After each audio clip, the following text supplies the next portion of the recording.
Welcome to DA Story Corner. Today we are listening about the adventures of Tom Sawyer, written by the author Mark Twain. You will meet inside Tom Sawyer, Huckleberry Finn, Becky, Bane, Injure Joe, and Aunt Polly. So let us continue about our new topic, Tom Whitewashes. Tom Sawyer lived with his Aunt Polly, his cousin Mary, and his half-brother Sid. Sid was a quiet boy, but Tom loved adventure and always up to mischief. So when Aunt Polly found out from Sid that he had played hooky from school and gone swimming instead, she decided to punish him by keeping him in on a holiday. That is how Tom found himself faced with the task of whitewashing 30 years of fence on a warm summer Saturday morning. When everyone else was out playing or swimming, he looked at a 9 feet high fence and his heart sank.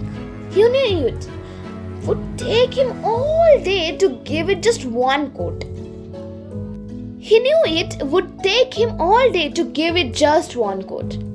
Jim, the little boy who worked for Aunt Polly, came skipping out of the house with a pail.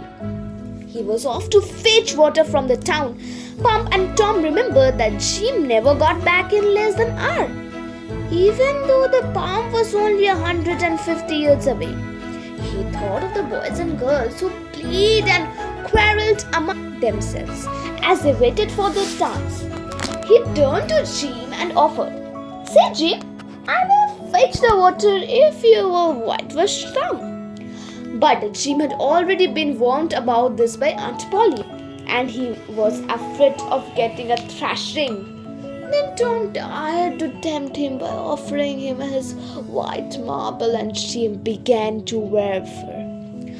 Tom saw his opportunity and threw in another attraction. "And besides, if you will, I will show you my sword ton." This proved too much for Jim to resist. He took the marble and bent over the toe with absorbing interest while the bandage was being unwound. But his interest did not last long, for the full sharp slap on the near and Aunt Polly's slipper connected with it. Moments later, he was filing down the street with his pail, and Tom was whitewashing the fence with renewed vigor.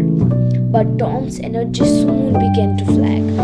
Aunt Polly had retired to the house, and Tom's mind went back to the fun he had planned for this day. He examined all this worldly wealth, bits of toys, marbles, and trash. He could imagine some of the other children willing to trade work with him, but he knew it was not tempting enough to buy himself even half an hour away for whitewashing the fence. Sadly, he gave up the idea of trying to buy the boys. And then, at this hopeless moment, he had a wonderful idea. He took up the brush and set calmly to work. A little later, Ben Rogers, the very boy whose cheers Tom had been targeting, came down the road. He was munching an apple and pretended it to be a steamboat in the river. Tom paid no attention whatsoever to him. Ben came up to Tom. Tom's mouth watered for the apple, but he kept on bending the fence and ignored Ben. Then suddenly he whirled around and said, "Why, it's you, Ben. I didn't see you." "I'm going swimming, Tom. Don't you wish you could too?" Ben probed him.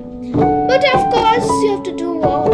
Tom looked at him and said, "What do you call work? Do you think a boy gets chance to whitewash a fence every day?"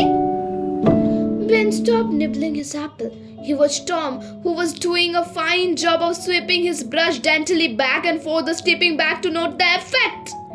He added a touch here and there and looked totally absorbed in his work.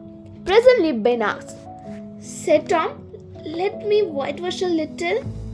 Tom pretended to concert his request and agreed to it, but then said, No. You see, Aunt Polly is very particular about this fence. It's on the street, and it has to be painted very carefully. Maybe just one boy in 1,000 can do it right way. Please let me do. Please, Ben pleaded. I will give you all of my apples. Tom gave him the brush rapidly, but was pleased as punch that his plan had succeeded. So while Ben painted and sweated in the sun, Tom sat. So while Ben painted and sweated in the sun, Tom sat in the shade and munched the apple.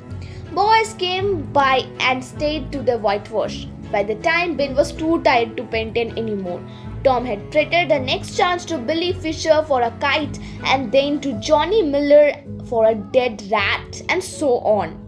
By the afternoon, he was a rich boy and the owner of 12 marbles, a piece of chalk, a couple of tadpoles, a kitten with only one eye, and 4 pieces of orange peel. To name just a few of these new treasures, he idled while the other boys painted the fields 3 times over. If he had not run out of whitewash, he would have bankrupted every boy in the village.